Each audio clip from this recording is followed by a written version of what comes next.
Hello. Today I decided to try some new, a bit unusual format.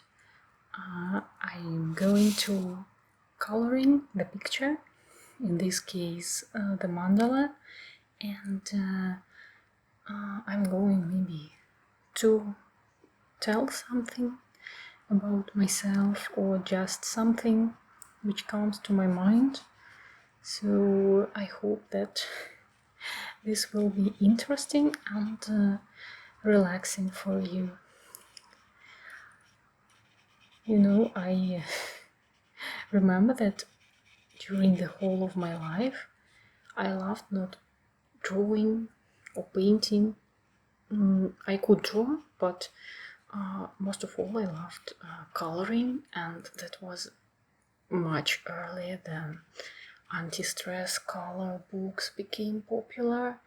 So I was coloring the pictures even when I was a teenager, and at these times it was just strange because it was like, you're not a little kid any longer, why are you doing this? I mean, at my home no one said me this, but for example I felt shy to tell someone this because I thought that it's so weird. And then I understood when these anti-stress books became popular, maybe in Russia it was 10 years ago, I understood that that's actually some kind of meditation or something like this, and I just invented it for myself much earlier. When I color pictures, I don't try to make some, to choose some beautiful colors which are suitable for each other, to make beautiful contrasts or beautiful tones. That's why usually my pictures, but actually in general they look not so bad, but they can be a bit too bright in a not very good way, something like this. But I hope this one will be at least nice. And actually I can tell that when I was 12 years old I started drawing, just copying the photos of some landscapes, for example, and at least me and my family found it beautiful, so I gave it as a present to my relatives, and they were very, very cheerful with that. And it lasted for maybe 8 years. I never visited some art school, art classes. I tried, but I was so tired because of the usual school, public school, that I couldn't do anything else, and that's why I dropped it. I dropped everything I started, and that's why I just drew by myself without any rules, just as I liked it. And when I was 12 years old, or not 12, 20 years old, sorry, 20 years old, I decided that I want to be an artist. I want to become a professional, and I started learning it. I started visiting drawing classes, and the thing is that I've been visiting them maybe a year, and after these classes I stopped drawing at all because I understood that drawing is not something I really wanted to. I understood that it's a lot about perspective, about geometry, which I actually hated at school, and I couldn't do it normally. And I came to the point when I saw all my mistakes in my drawings, in my pictures, and I couldn't fix them. I was not skillful enough to fix them, but I didn't like my pictures any longer, and I just stopped drawing at all. I think it was a mistake to go and study academical art. I think now that if I knew this, I would maybe try some intuition drawing, I don't know how to call it in English. So some art therapy, for example, some meditation drawing, so something like this. So not about the rules, not about the academical style, but something relaxing, something coming from your undermind. So I would develop this side of drawing, and I think that would be better, and that wouldn't make me to drop it at all. But it happened, and now I don't draw anymore. I think maybe I'll start one day again, but not now. Now I don't really feel for it. So something like this.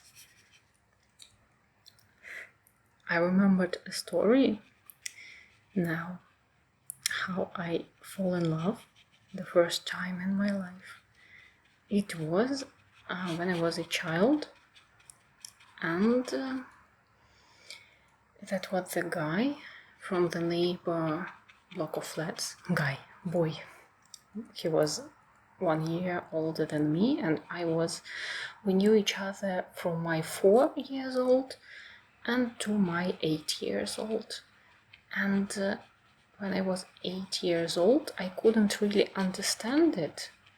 But actually, I liked him, and my mom said to me that she can see that he likes me too. And I said, how do you know? And she said, I just see it. And I was, oh, cool. And it happened so that his parents decided to move. They moved in the other district of our city, and the last days he went out for a walk with his grandma. I wasn't there because my father suggested me to spend time with him, and I chose my father. And my mom told me then that this boy always looked at my windows, and he was waiting me to come out, and I didn't come out. So that's a bit sad. Actually, now when I'm a grown-up person, I think I could ask the phone number, for example. I could continue communication if I wanted, but when I was a kid, I just didn't think like that. I thought like, oh, he moved and that's it. There is no chances. Maybe someday I will meet him again.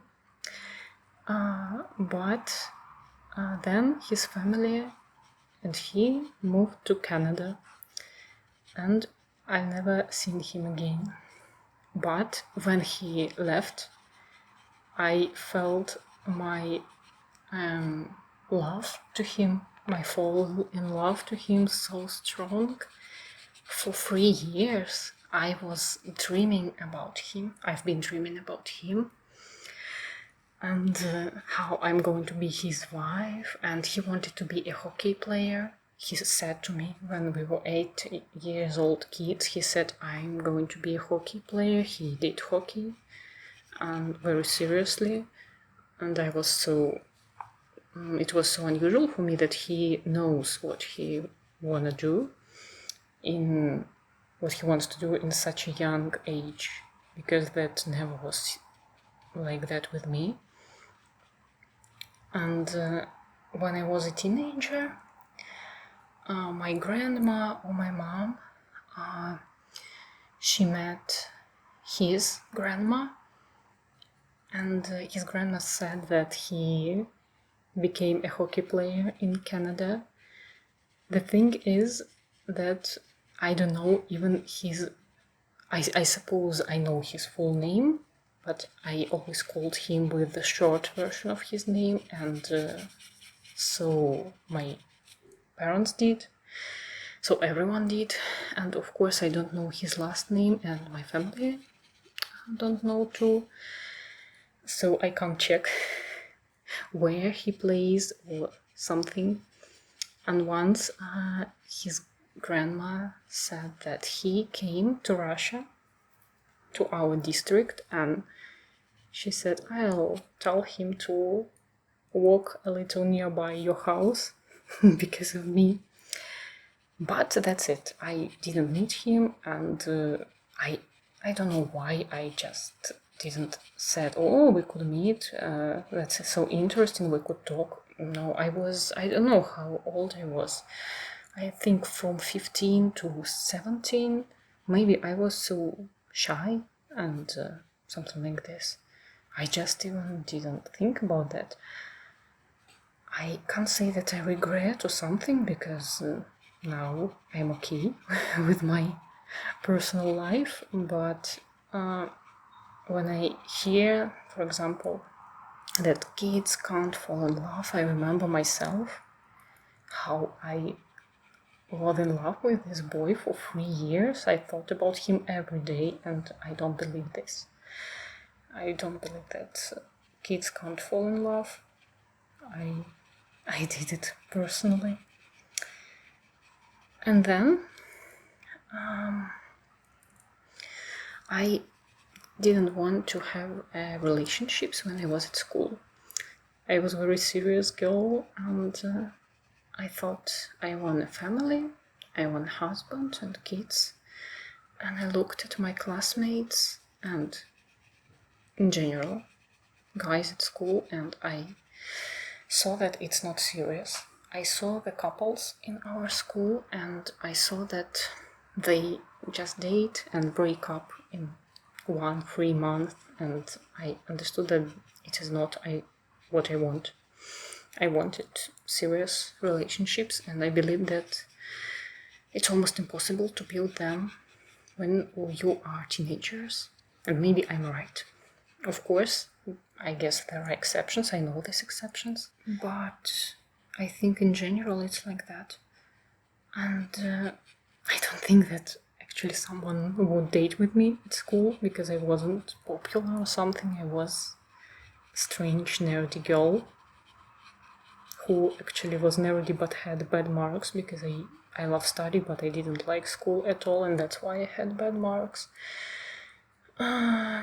Just because it wasn't interesting for me, and I didn't try hard, I don't know. And I believed, for some reason, that when I finish school and when I'll be 18 years old, I'll meet my true love, and he will be my husband. And 18 years old came, I finished school, and 1 month passed, 3 months passed, and when half a year passed, I thought something is wrong. Where is my boyfriend and future husband? Where is my groom? And the problem was that everywhere I had just girls.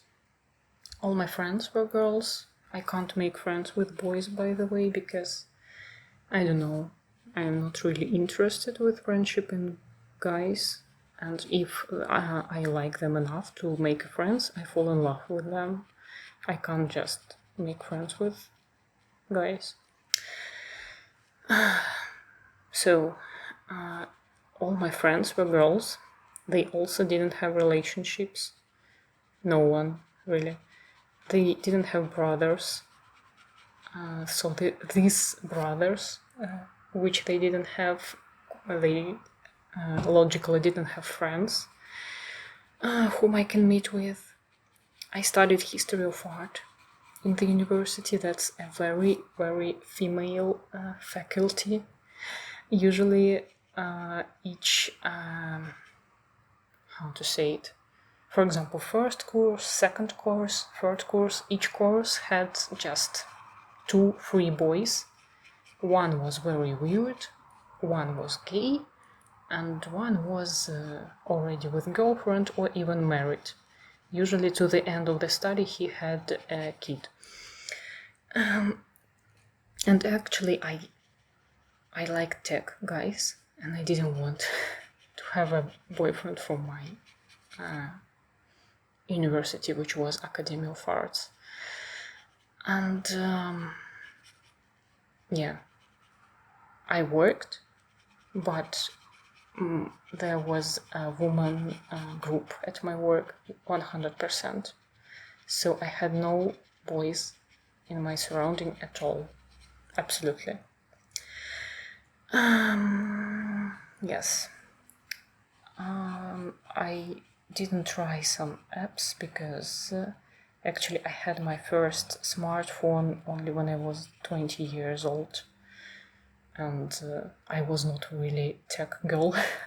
I love tech guys, but I wasn't a tech girl. I wasn't really into all this stuff like dating through the internet.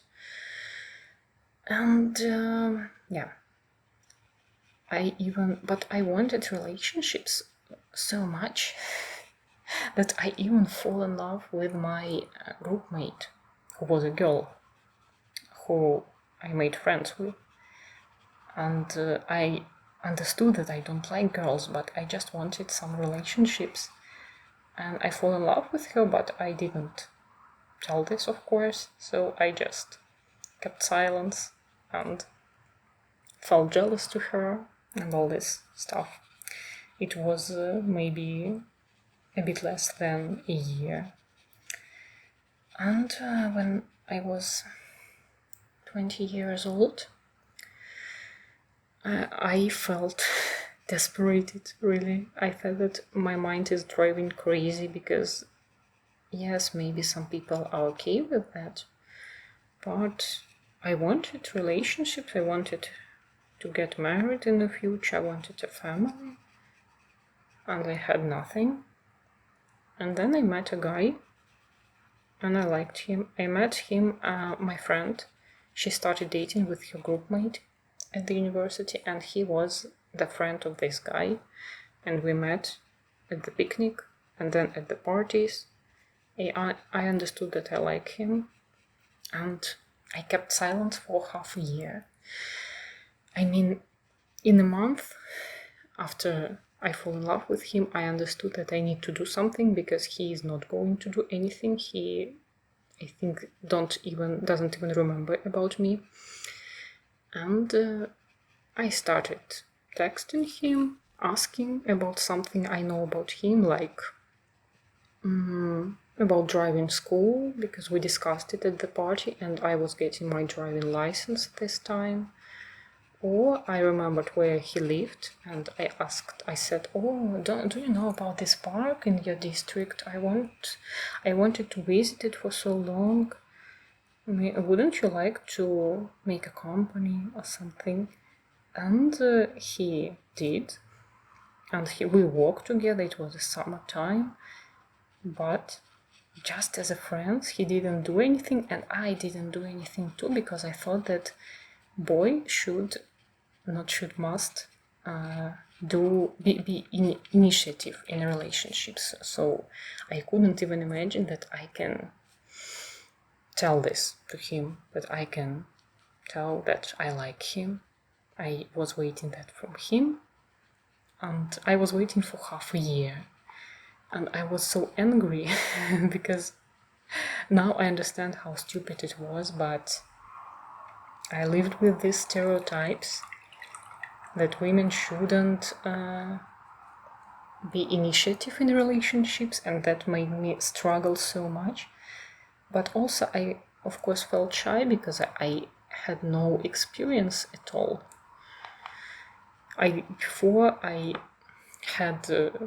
talked a lot just with two men in my life, with my dad and with my granddad. That's it. So I had boy classmates, of course, at school, but I never kept in touch with them in some close way, just some phrases like classmates can have. We never were close with them, only with girls. So I kept silence, and finally, in half a year, he kissed me, And I was ready to drop everything and not see him, because it was very difficult for me to see with him, to meet with him as with a friend. And it was so strange because he was holding my hand during our meetings, and I thought, what is it? Why are you doing this if you don't suggest me dating? Later he said to me that he thought that it's okay for friends.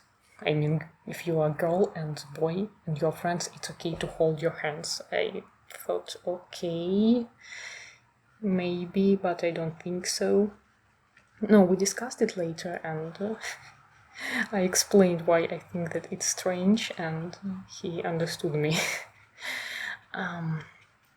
But half a year later, we started dating, and we're still together for almost 10 years. Next year it will be 10 years. It was his first relationships too, by the way. So we had our first relationships when we were 20 years old, and we are still together. That's cool, I think. I love my relationships. I love my husband because now he's my husband. I don't have family with kids because I don't know, for now I changed my mind about this. Firstly, because of my personal reasons, and secondly, because of the situation in the country. I think now it's the worst situation to get a baby here. Actually, not the worst, because now there are almost no baby-born kids because of everything, and if you will give birth to the baby, this baby won't have problems in future in going to university or something, because there are just lack of the kids now. It will be huge lack of the kids, but that's not what I really want for now. I'm not sure in my future even for half a year, so I don't know what's going to happen with me in half a year, and I live like that since COVID period. That's very devastating, and I don't want to bring a baby in my life in such condition. So something like this, I believe that you should solve your problems somehow first, and you need to have baby because you have how to say it, because you're already fulfilled with everything, and you're ready to give something to the new person, because you have a lot and you have so much that you can give it to something, and I don't feel like that right now. I don't feel like that at all. So that's it. Also, I understood the thing, for example, that many things which I wanted for my kids, I actually wanted for myself. For example, I thought, I have a kids, and I want them to dance, to sing, to something else. And then I understood that actually it's what I wanted for myself, but I thought that I am grown up. Grown up people don't sing, dance, don't study this. You can study this only in the childhood. And if you are grown up, you just work and raise kids and give them everything. And then I understood that no, I can do all this by myself, and I understood that I wanted this not for my kids but for myself. And I'm so happy that I understood it, because in other case I would be this typical mom who tries to make her dreams come true through her kids, and that's terrible. And I'm happy that this is not my situation, that it didn't happen like that. And yeah, by the way, all my friends had very late relationships. The one whose boyfriend was my future husband's friend, she had her first relationships at 19 years old. The other one, 19 years old too. One more, 20 years old, actually the same day with me. And two girls. One had her first relationships at 25 years old, and another one at 27 years old. And with my husband's friends, that's also the same. If I'm not mistaken, almost all of his friends, except one, they started dating after they are 20 years old. Closer even maybe to 25. Only one guy, he had his first relationships when he was 18. That's not because Russia it's something like a very religious country, but they try to make it religious again, but no. Maybe that's, I don't know, maybe that's just our circle of people, so nerdy and introvert. I can't say that it's really typical for Russia, but it happens so that in my surrounding, everyone had very late relationships. So that's also why I couldn't really ask someone to help me to find someone. Something like this. And we, by the way, didn't have wedding, something like this. I mean, we had wedding, but just for both of us. We dressed like a groom and bride and just walked by foot to our, I don't know how to call it, place where they register marriages. We had a ceremony, and that was very embarrassing because this woman, she spoke this ceremony speech with so measured and posh intonations in such a major ceremonial way, and we were just alone, and we looked just directly at her and she looked directly at us, and I didn't know where to hide my eyes. But she was very nice, and she said, "Where are your parents? Why are you alone?" She thought that maybe we don't have parents at all, but we explained her that we just wanted to celebrate it like that. And she said, "Oh, you are so nice. I wish you happiness so sincerely, really." And then we went to the restaurant. We were 20-something years old, 22 maybe. And we went to the restaurant and we ate business lunch there. I mean, lunches for office workers, which are cheap. You can just order them and they bring you 3 dishes, like salad, soup, and the second dish, something meat usually.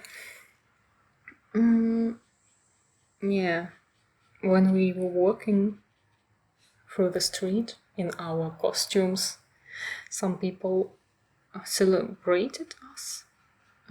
They said us some pleasant words, wished us happiness, said, "Oh, have a happy wedding day," because it was very unusual when bride and groom just to walk like that all alone. And then we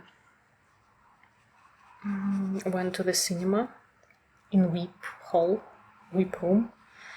I mean, we were not alone there, it's just called VIP room. And we watched Once in a Hollywood by Quentin Tarantino. And that was cool. And the next day, or maybe after 2 days, yes, the next day we packed our baggage, and then we went to Greece for a week. There was our wedding trip, and I'm very happy that we didn't have wedding, but we had our wedding trip. We both are introverts, and we didn't really need all this groups of people, crowds of people, relatives, friends, mostly when our relatives inside our families, they don't like each other. Some of them, our friends, don't like each other. Some of our friends.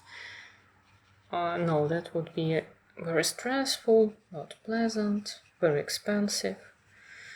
And we don't like to be in the center of everyone's attention. That would be not day for us, but the day for everyone else who came just to eat, drink, and maybe have fun. And that's how we made this day for us and our trip for us. Mostly now, when I can't travel, I'm happy that we traveled like that at least. So I think I'm finished. Yes.